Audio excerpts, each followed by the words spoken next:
হয়ে গেল আম দিয়ে ডাল বিরন। এখন একটি সার্ভিং বলে নিয়ে নেব।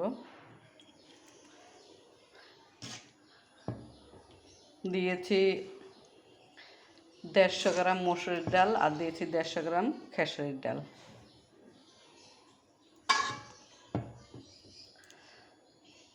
দিয়েছি হলুদের গুঁড়া, মরিচের গুঁড়া, ধনিয়ার গুঁড়া, আর সব শেষে দিয়েছি জিরা, রসুন আর পেঁয়াজ দিয়ে বাগার।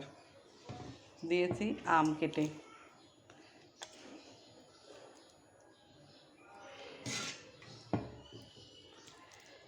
এই হলো আজকের ডাল বিরন।